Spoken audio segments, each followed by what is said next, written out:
Olá, bom dia. Meu nome é Eduardo Saig. Esse é o Café das 10, o seu programa semanal, onde você vai conhecer profissionais da área de recursos humanos, onde vamos falar sobre temas interessantes atuais dessa área tão importante em todas as empresas do Brasil. No episódio dessa semana, eu vou falar com o Wilson Lima sobre um tema muito importante que a gente estava conversando no privado e nós pensamos, cara, isso é um excelente Café das 10. Romantização da liderança.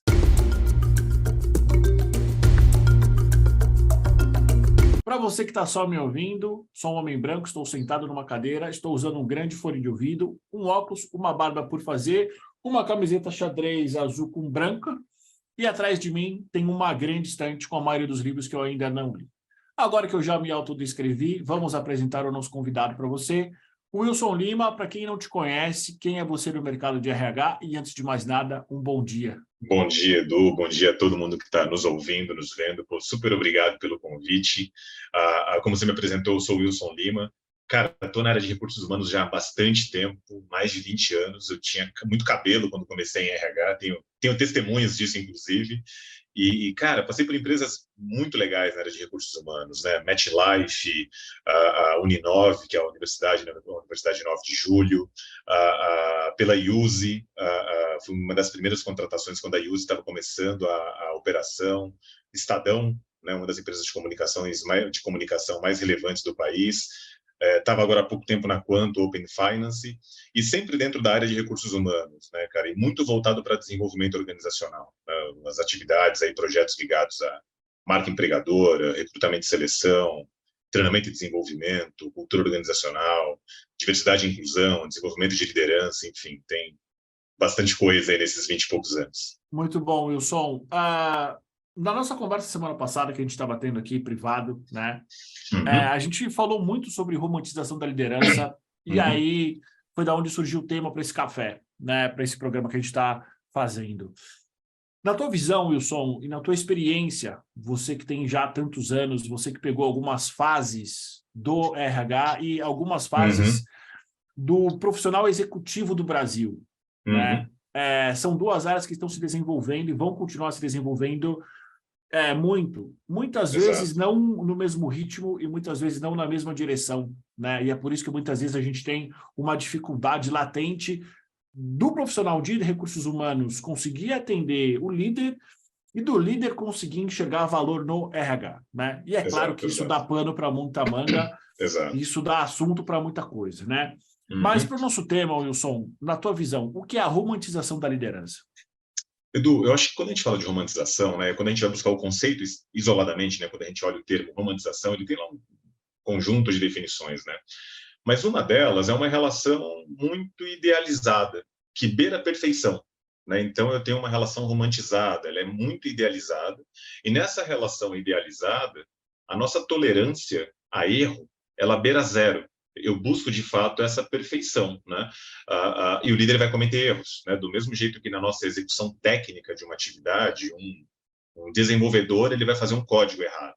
Um recrutador ele pode encontrar um bom perfil, mas contratar um perfil errado. O líder ele vai errar em ações de liderança. E eu acho que muitas vezes como liderado, a nossa tolerância para esses erros é extremamente baixa, porque no final das contas a gente busca essa perfeição dentro dessa relação romantizada. Excelente, Wilson. E quais são as características da romantização do líder, né? Qual a imagem que as pessoas comumente têm desse líder perfeito? Quase um cavaleiro branco, né? Que está vindo salvar a humanidade, ou até aquele líder que ele é caricato, né? Talvez ele é bravo, talvez ele é nervoso. Exato. Dentro da tua experiência, né? Qual é essa imagem? Qual é a imagem mais comum? Legal. Ela varia, Edu, mas eu acho que assim, é como se a gente somasse todas as características que a gente espera de um líder, mas numa única pessoa. Então, alguns exemplos aqui. Eu espero que o meu líder seja uma pessoa inspiradora, que ele tenha uma comunicação impecável, que ele faça intervenções na minha carreira, né? Que, putz, olha, eu ouvi aquilo daquele líder e aquilo mudou a minha carreira. Uma pessoa que tem extremo conhecimento técnico, né? Que faça feedbacks de maneira muito estruturada, né? E que, de novo, né? Eu listei aqui 4 ou 5 características e eu quero acreditar que todas elas, de fato, são bastante importantes, né? Mas é difícil você encontrar numa única pessoa. E aí, à medida que você encontra uma ou outra característica, opa, peraí, eu vou aproveitar muito bem dessas características, vou entender essas vulnerabilidades, né? Dependendo da abertura que esse líder me dá, eu posso contribuir para o desenvolvimento dele também enquanto liderado, é algo que eu acredito, né? O liderado também desenvolve muito o líder, mas, enfim, até para não abrir tanto a questão, eu acho que são essas 4, 5 características dentro de uma única pessoa, que podem até acontecer, mas tende a ser mais raro. Interessante você falar sobre esse ponto, né? O liderado que desenvolve o líder, né? Como isso acontece na prática, Wilson? Algumas pessoas chamam isso de liderança invertida, né? Exato. Como isso acontece na prática e qual é o benefício disso para o líder? Legal. Cara, super acredito nisso e eu acho que assim, eu tive o privilégio ao longo da minha carreira de ter liderados que contribuem muito para o meu desenvolvimento até hoje. E aí, Edu, para falar desse aspecto, né, do liderado desenvolver o líder, tem, acho que, aspectos de liderança que são importantes o líder ter. Né? E até complementa um pouco daquela questão anterior, né, de, olha, quais as características ali que são um líder quase perfeito e coisa e tal. Eu acho que tem 3 aspectos na liderança que são fundamentais e que vão ter um conjunto de benefícios, entre eles, eu ser um líder que dou muito mais abertura para o liderado me desenvolver. O primeiro deles, Edu, que eu acho que não é nenhuma qualidade, tá? É um princípio, ele beira uma obrigação, é você ser uma pessoa educada. Sabe, acho que é importante que a gente seja duro com algumas coisas, mas seja gentil com as pessoas. Então, é muito importante que a gente trate as pessoas com educação. E você pode fazer uma cobrança mais incisiva. Você pode discordar tacitamente de uma entrega, mas sendo educado. Né? Então, acho que a gente não pode normalizar a falta de educação. Aquele líder é assim, ele explodiu, ele gritou com todo mundo, ele te tratou mal, ele te expôs na frente de todo mundo. Mas olha, no final das contas, ele gosta de você. É o jeito dele, né? Não, cara, ele foi deselegante, uma pessoa que gosta da gente e nos trata com educação. Né? Então, tem um primeiro ponto que é a educação. Tem um segundo fator, Edu, que é um baita desafio, ainda mais nos mundos de hoje, ainda mais no mundo de hoje, que a gente tem uma série de estímulos, né? Que é ouvir as pessoas genuinamente, ouvir de verdade, né? Isso é difícil pelos estímulos que a gente tem e a gente acredita em algumas frases feitas, algumas bem feitas, outras nem tanto, né? A gente fala, olha, hoje o maior ativo que a gente pode ter de uma pessoa é o tempo dela. Eu posso te dar todo o tempo do mundo e não te dar um pingo de atenção. Estou olhando aqui para 3 telas, eu estou aqui com 8 celulares para olhar, você vai ter o tempo que você quiser de mim, mas a minha atenção, sei lá, você vai ter 1 hora, 2 horas, e a minha atenção talvez não dê 5 minutos. Então, ouvir mesmo, ouvir de verdade, de verdade. Porque quando a gente ouve genuinamente, eu falo, olha só, essa pessoa me trouxe um insight que eu não tinha pensado. Ela me trouxe uma outra visão que eu não tinha.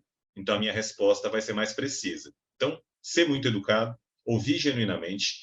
E, por fim, a terceira e última característica é alguém que saiba direcionar. É alguém que dê norte, né? É claro, eu estou usando aqui o cargo de diretor como referência, né? Mas quando você dirige uma empresa, você dá direção. Um diretor financeiro, em tese, dá direção para a área financeira. Um diretor de tecnologia, em tese, dá direção para a área de tecnologia. Então, eu acho que quando você é educado, quando você ouve genuinamente e quando você direciona, é quase que automático, é orgânico. Você vai fazer, você vai dar abertura para que o teu liderado também te desenvolva. Muito interessante, Wilson, você falar sobre atenção, né? Até para quem não sabe, existe toda uma área chamada economia da atenção.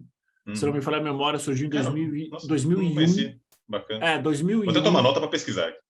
Pesquise, eu estou estudando sobre isso, porque basicamente surgiu um pouquinho antes do boom da internet mundial, né? Que é basicamente toda uma ciência, uma área de conhecimento humano justamente sobre isso, sobre a importância de focar a atenção do usuário naquilo que você está falando e naquilo que você está expondo.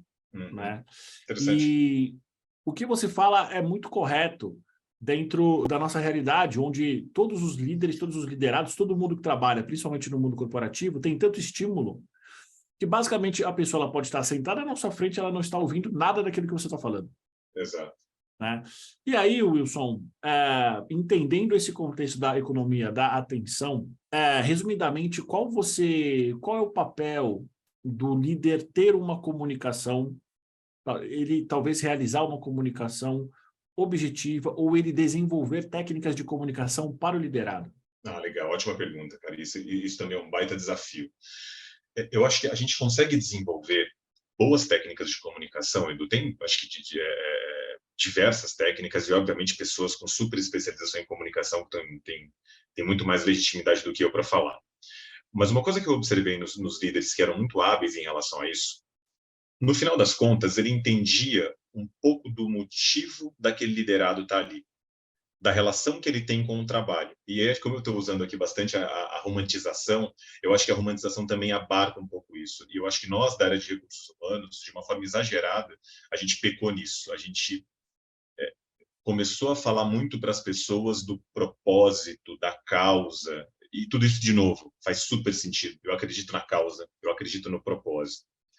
Mas no final do dia, a relação que a gente tem com uma empresa é uma relação de negócio. Eu alugo o meu tempo, eu empresto a minha mão de obra, o meu conhecimento, eu vou ser remunerado por aquilo.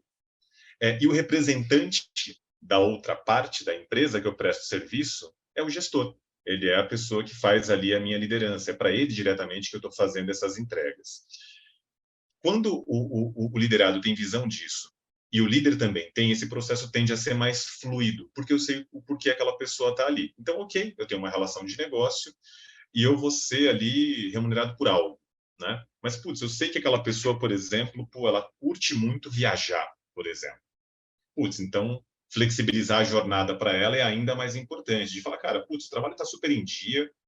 Essa semana, se quiser tocar aqui de segunda a quinta, e na sexta-feira, veja, eu não estou falando nem de trabalho remoto, tá? A gente fala, cara, sexta-feira fica off, só se pintar alguma coisa muito urgente. Então, eu acho que entender o porquê as pessoas trabalham, o que faz elas de fato trabalharem, é um fator importante. E para ser mais específico ainda em comunicação, é entender a forma dela se comunicar, é combinar o jogo. Dando um segundo exemplo, que é um tema super desgastado, mas que a gente ainda demanda muito tempo nele porque ele é relevante, que é técnica de feedback. Contando um caso pessoal, eu tive um gestor ótimo, um dos melhores que eu tive. E eu lembro que uma das primeiras coisas que ele me falou, ele falou, Wilson, eu não dou feedback. Veja a importância disso. Ele combinou o jogo. Ele falou, olha, cara, se você fizer uma entrega que tiver legal, eu vou ter uma tendência a elogiar. Se eu achar que não está bacana, eu vou criticar e vou dar alguma sugestão. E se você discordar dessa crítica, manda ver, complementa, falando, não, olha, cara, eu acho que faz sentido, eu quero defender a minha ideia por conta disso. Ele falar que não dava feedback era um feedback. Só que, assim, qual era a expectativa que eu não poderia ter desse meu gestor? Ele não ia sentar comigo para fazer um feedback formal. Pontos fortes. Tá. Pontos a desenvolver. Pá. Ele não ia fazer aquilo. E se ele fizesse, ele ia fazer muito mal. Então, é combinar a forma com a qual eu me comunico. Olha, então, putz, você tem expectativas de ouvir feedback de carreira? Eu não tenho muita habilidade para isso, mas eu posso indicar alguém para apoiar. Né? Eu não sei fazer isso, posso aprender a fazer isso. Então, acho que quando a gente combina a forma de comunicação e entende o motivo da pessoa estar ali trabalhando, eu acho que são caminhos que vão tornar essa comunicação bastante fluida. Interessante, Wilson, você trazer esse teu ponto de vista, né? E essa tua experiência também. Não posso deixar de te perguntar uma coisa. Entendendo que, principalmente no mundo corporativo, nos grandes centros, a gente já está vendo o uso massivo da tecnologia para produzir dados em informação em plano de ação. Uhum. Isso já me leva a crer que uma parte da gestão dos recursos humanos vai ser muito voltada por dados, né? Sim. E na minha visão, um dos grandes desafios que a área de RH vai ter entre os 3 e os próximos 5 anos é, de fato, ter uma gestão mais humanizada frente Sim. a uma tomada de decisão por números, ok? Sim, exato. Nesse contexto, como é que entra esse RH próximo dos funcionários? Como é que isso acontece de maneira que a gente perpetue o negócio e ande em direção a uma performance e, ao mesmo tempo, simplesmente não tomar decisões frias? Na tua visão, e eu sei que, eventualmente, é uma pergunta capciosa, porque é um cenário futuro e a gente Sim. não sabe muito bem como é que a gente vai chegar lá. Mas o que você pensa sobre isso? Legal, cara. Eu acho que é um caminho, quando a gente fala desse aspecto de uma relação mais próxima, é quase uma alternativa única que a gente tem para construir uma área de recursos humanos de sucesso, né? Pelo próprio nome da área, recursos humanos, tem humano ali no nome, né? Se a gente quiser nomes mais sofisticados, a área de people, pessoas, gente e gestão, gente. E tua pergunta é interessante porque parte da resposta pode soar até um pouco irônica, Edu. Às vezes, e óbvio que isso a área tem gente, a área de recursos humanos tem gente brilhante, né? Mas às vezes parece que um critério para trabalhar em recursos humanos é não gostar muito de lidar com gente. E cara, se você não gosta de lidar com gente, trabalhar em RH vai ser um caos, porque as pessoas são complexas, as relações muitas vezes são complexas, porque a gente tem desejos diferentes, a gente olha as mesmas coisas de forma diferente. E aí, quando você é próximo e quando você dá contexto, essa relação se aproxima. Então, uma situação hipotética aqui, né? Duas pessoas estão competindo por uma vaga num recrutamento interno. Uma foi aprovada e a outra foi reprovada. A pessoa reprovada precisa de um contexto do porquê que não foi ela, mesmo que ela não concorde. E é do jogo. Putz, eu me achava mais apto para aquela posição, que o Edu foi aprovado. Então foi lá, fez o comunicado, oba, o Edu foi promovido para a vaga que eu estava afim. É importante que eu ouça os motivos. E é claro, do outro lado, quando eu falava de ouvir genuinamente, isso vale para todo mundo, não só para a cadeira de liderança. Ah, mas eu discordo. Pô, a gente respeita a discordância, mas houve uma prestação de conta. Então, eu acho que, primeiro, quando você, de fato, exerce essa função, atuando numa área de recursos humanos, estar próximo das pessoas é praticamente a única alternativa, né? É uma função que eu acho uma das mais relevantes dentro das áreas de recursos humanos, que é de business partner. Eu sou um business partner que não estou dentro do business, né? Eu sou business partner de uma área de atendimento e eu não fico no call center. Eu sou business partner da área industrial e eu fico no escritório o tempo todo. Então, quando você está dentro desse processo, você vai ter mais contexto para o processo decisório e o contexto, na minha visão, ele dá alma para o dado. Gerir baseado em dado é extremamente importante, mas tem falso positivo, tem dado errado, tem dado que é inconsistente. Então, quando você tem contexto e você junta com dado, putz, aí enfim, a chance de dar bom é altíssima. E aí você já abre uma janela para mim, que é algo que para mim está muito claro, mas eventualmente para quem está vendo a gente não, que o RH nos próximos 3 a 5 anos ele precisa desenvolver uma visão crítica de análise de dados, né? Super, bastante, cara. E é importante estudar isso, né? E a gente tem alternativas interessantíssimas, né? Cursos formais, no YouTube tem muita coisa, dá para fazer bons benchmarks. Eu acho que, por exemplo, fazer benchmarks com colegas de área de tecnologia, inteligência artificial é algo que, se a gente não estiver conectado nisso, enfim, a nossa carreira está comprometida, né? E estudar sobre técnicas de inteligência artificial, né? O ChatGPT está ocupando uma escala absurda, é uma das ferramentas, mas dependendo da forma que você use, que você usar essa ferramenta é um desastre, porque tem técnica para fazer pergunta. Né? Então, eu quero montar um plano de treinamento usando o ChatGPT. Vou lá no ChatGPT e falo, ChatGPT, monta para mim um programa de treinamento. Cara, você pode fazer um desastre de treinamento, né? Agora, que perguntas que eu faço? Quais são as referências naquele assunto? A ferramenta é incrível para isso, né? Daí a minha crença, né, que a inteligência artificial ela não vai substituir o humano, porque a gente tem que ter essa sensibilidade. Agora, se eu sou uma máquina, se eu trabalho como uma máquina e eu faço uma pergunta direta ali e faço um Ctrl+C, Ctrl+V num PowerPoint, alguém que tenha um pouco de conhecimento sabe que a qualidade daquele trabalho está muito comprometida, né? Então, eu acho que vale a pena estudar sobre ferramentas de tecnologia, de análise de dados, de inteligência artificial, mas estudar muito sobre técnicas de como usá-la e que dores efetivamente a gente está querendo resolver usando essas ferramentas. Excelente, Wilson. Voltando para o nosso tema, que eu acho que a gente conseguiu trazer uma robustez para ele interessante, né? Qual é o inverso da romantização da liderança? E tem Cara, também a ver com tudo isso que a gente falou até bastante, agora, né? Qual é o bastante. inverso disso? Cara, talvez acho que uma das possibilidades de inverso de romantização da liderança, Edu, é uma relação mais pragmática. E está conectado com um ponto que a gente falou lá no começo também, que é a gente ter essa noção que a nossa relação no cotidiano de uma empresa é uma relação de negócio. E quando eu falo dessa relação de negócio, dessa relação mais pragmática, que é o oposto da romantização, nem de longe eu estou querendo dizer que essa relação é uma relação fria, que é uma relação que tolera falta de educação, que é uma relação que tolera discriminação, que é uma relação que tolera cobrança a qualquer custo. Mas ela é uma relação mais pragmática, onde a base dessa relação é a discussão de resultado, das entregas. Olha que curioso, quando a gente inverte a posição, partindo do pressuposto aqui, e para quem está ouvindo e vendo a gente, que, por exemplo, não ocupa um cargo de gestão, em algum momento a gente é gestor, quando a gente contrata um prestador de serviço. Dá um exemplo de cotidiano. A gente contrata um dentista, muito simpático, muito habilidoso, comunicativo. Dentista comunicativo é um desafio, porque a gente está ali com a boca toda fechada, ali, com um monte de coisa. Mas o que eu quero desse dentista no final do dia? Resultado. Olha, esse tratamento ele vai custar aproximadamente tanto, a gente vai fazer ele em determinado prazo, né? E o resultado vai ser esse, teu dente vai ficar assim, assim, assado. No decorrer do tratamento, o preço aumentou, o prazo aumentou e a entrega não foi boa.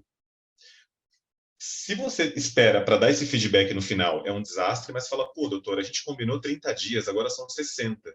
Putz, Wilson, olha, mas agora fazendo o tratamento, a gente descobriu que o problema é mais complexo. Realmente vai virar 60 dias, ou 70. E aquele preço que eu tinha combinado no começo vai ter que ter um pouco mais, porque o tratamento ficou um pouco mais complexo. É do jogo. Eu vou combinar uma coisa e vou fazer outra. Eu estou dando um exemplo da nossa relação com um dentista, que é super importante, que é um profissional que deveria ser mais valorado, inclusive. Mas se esse dentista, de fato, ele não entrega, eu troco de dentista. E quando alguém me pedir uma indicação de um dentista, eu provavelmente não vou falar daquele médico. Voltando para a nossa cadeira do mundo corporativo, acontece a mesma coisa. Então, você tem ali um liderado, a gente está combinando as entregas, a gente está falando dos prazos, mas a coisa não está andando. Né? Então, essa relação ela tem que ser pragmática. Fala, pô, Edu, é a quarta conversa sobre o mesmo tema, sobre a mesma expectativa de entrega. Pô, e a coisa não está rolando. Como é que a gente muda o jogo? Porque a coisa não está bem. E aí tem um outro ponto, né, Edu, que nós de recursos humanos temos um papel muito importante nisso, de instrumentalizar essa liderança. A gente continua fazendo treinamento de liderança, quando a gente fala de feedback, por exemplo, de técnica do sanduíche. Olha, primeiro faz um elogio, depois faz a crítica, depois termina com um elogio. Cara, no final das contas, eu não sei se é fã ou se é hater, eu não sei se eu estou bem ou se eu estou mal. Não, olha, Edu, por gentileza, seja educado, mas fala o que não está legal. Putz, agora eu entendi. Né? Putz, cara, de fato, essa entrega não está boa. E quando você tem esse pragmatismo, que é o oposto dessa romantização, fica claro onde eu não estou bem. E para o líder também é importante, porque você fala assim, sei lá, o Edu é meu chefe, aqui eu falei, Edu, ok, você pediu vermelho, eu entreguei azul. Mas eu estou resgatando aqui o WhatsApp, o Slack, o e-mail. Cara, você falou vermelho na conversa. Então, me perdoa, eu estou te entregando aquilo que você me pediu. Então, no final das contas, a minha demanda como gestor também estava errada. E eu falo, opa, agora como a conversa foi um pouco mais pragmática, a gente sabe onde está pegando. Essa conversa vai ter mais autenticidade, ela vai ser mais objetiva e as entregas tendem a ser muito melhores. Interessante isso, Wilson. E qual é o papel do RH nisso tudo? Como é que o RH, por exemplo, ele consegue reconhecer que existe uma empresa ou uma relação romântica? Como que ele consegue fazer, talvez, algo mais pragmático? Como ele consegue conduzir essa mudança? Legal, legal, cara. Eu acho que o primeiro ponto, cara, é tendo uma agenda de recursos humanos que a empresa saiba. Existem funções clássicas do RH que todo mundo sabe, né? Então, pô, tem que participar diretamente dos processos de contratação. Claro, o RH não é o único responsável por contratar, conduzir os processos de folha. Mas qual é a agenda de recursos humanos em relação à liderança, por exemplo? Olha, vamos escrever qual é o papel de liderança nessa empresa. O RH pode puxar essa agenda. Então, muitos de nós aqui, sei lá, se a gente pensar na nossa empresa, fala, putz, qual é o papel do líder aqui? Talvez, se você perguntar para 10 líderes, vão ter 10 respostas diferentes. Querer 10 respostas iguais talvez seja um exagero, mas 10 diferentes pode denotar um desalinhamento. Então, eu acho que, primeiro, é o RH construir uma agenda voltada para desenvolvimento de liderança, em alguma medida, tornar essa agenda pública, e construir conteúdos, Edu, para que tornem esse líder cada vez mais autônomo. Eu acho que eu falo isso aqui também, enfim, assumindo erros ao longo da minha carreira. A gente desenvolve programas de liderança que, em alguma medida, fazem essa liderança depender ainda mais da área de recursos. Então, eu acho que quando a gente, primeiro, constrói uma agenda, nessa agenda define-se um papel de liderança, conjuntamente com direção, com líderes e coisa e tal. A gente torna essa agenda pública e depois a gente constrói programas de desenvolvimento que tem como foco tornar essas pessoas autônomas. Eu acho que é um caminho bem interessante. Não é garantia de sucesso, porque vai ter percalço no meio do caminho, mas eu acho um caminho razoavelmente seguro. É interessante essa sua fala, Wilson, porque na minha visão, expressa muito do que acontece no mercado hoje, que é uma fala de outros RHs também, inclusive outros convidados que já vieram aqui bater esse papo com a gente, que é, muitas vezes, você tem uma área de recursos humanos que acaba criando problemas para se auto-justificar. Exato, né? exato. Né? Eu crio o problema para vender a solução. Para vender a solução, né?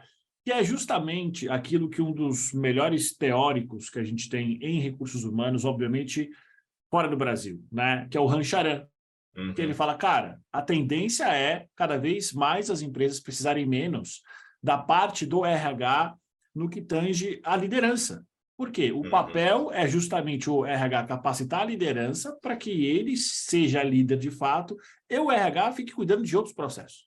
E aí, o que você traz como visão é uma visão que ela é muito verdadeira, mas ela ainda encontra muitas dificuldades no dia a dia das empresas, Sim, justamente por esse cenário caótico que a grande parte delas enfrentam, né? Exato, exato. Eu super concordo contigo, Edu, e eu acho que um dos fatores, e de novo, né, quando eu faço essa crítica, eu estou me inserindo nessa crítica também. Eu acho que nós, de recursos humanos, a gente, a exemplo de outras áreas, também tem isso, não é só de RH, mas eu acho que, assim, principalmente nos últimos anos, a gente tem atingido um nível de vaidade que é completamente inadequado. Eu acho que, assim, a área de recursos humanos, a gente tem um papel coadjuvante, e não quero, sei lá, denotar algum tipo de arrogância ou de falta de educação com essa fala, mas acho que o principal trabalho de uma área de recursos humanos é fazer as outras áreas se destacarem. E, de novo, acho que a gente vai lembrar de filmes, aqui eu falei de coadjuvante, eu acho que a gente vai lembrar de filmes ao longo da nossa vida em que a gente até gostou mais do coadjuvante do que do ator principal, é do jogo. O coadjuvante ele tem um papel extremamente importante, mas é meio que contraditório com o que a gente ouve o tempo todo, né? Busque o protagonismo, seja protagonista. Legal, ser protagonista na carreira, protagonismo a gente busca na vida. Mas para mim a área de recursos humanos, ela é uma área de bastidor extremamente importante, que impacta muito no negócio. Mas no final das contas, ela trabalha para isso, ela trabalha para que outros tenham mais destaque, para que outros tenham mais evidência. E aí, sendo de recursos humanos, quando eu faço esse trabalho e essa evidência não chega para mim, pô, isso me gera um incômodo, né? E não, pô, e no bastidor eu sei que aquele trabalho foi muito bem. Então, eu acho que um dos fatores que atrapalha o desenvolvimento da nossa área é essa vaidade, de às vezes ocupar um espaço que naquele momento, naquele contexto, não é nosso, ele é de outra área. Excelente, Wilson. Existe algo que você gostaria de comentar ou de compartilhar com a gente que eu não te perguntei? Cara, acho que pô, as perguntas foram tão boas aqui, eu tenho medo de fazer um complemento aqui e falar bobagem. Acho que está super completo. Foi muito divertido estar aqui. Acho que algumas respostas eu me alonguei, mas é um tema que particularmente eu tenho muito para estudar ainda, mas adoro falar sobre ele. Muito bom, cara. Quero te agradecer pelo seu tempo, por você ter compartilhado um pouco da tua experiência. A gente vai deixar Legal, os eu que seus dados agradeço. de contato, obviamente, o LinkedIn, Legal, aqui no card, para quem quiser contatar você. Cara, te agradeço mais uma vez. Portas estão abertas para outras conversas como essa. Muito legal, cara. obrigado. E é isso. Eu que agradeço, cara. Muito legal estar aqui, foi muito leve, papo muito bom, e eu sou aquele tipo de convidado chato, né? Então, não me convide, não fala para passar lá, porque eu passo mesmo, eu vou lá mesmo. Então, se chamou, Convido. tô aqui Convido. super à disposição. Convido sim, Wilson. Obrigado mesmo. Legal, cara, obrigado. Valeu, valeu. Obrigado a todo mundo que está ouvindo e que está nos vendo. Valeu. Para você que está vendo, a gente está ouvindo. Muito obrigado. Esse foi mais um Cafezinho das 10. Até semana que vem. Valeu, gente. Até mais.